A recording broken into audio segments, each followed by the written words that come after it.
So everything as you see it is going to be uncovered.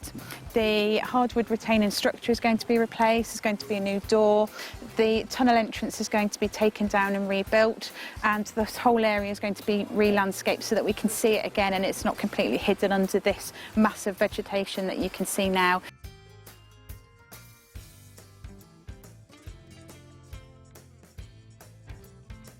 Oh, this is so massively exciting. It's such a brilliant project to bring to the council. It means we can get our tourism up and running. Everybody will be able to join in, the communities, on the archaeological digs.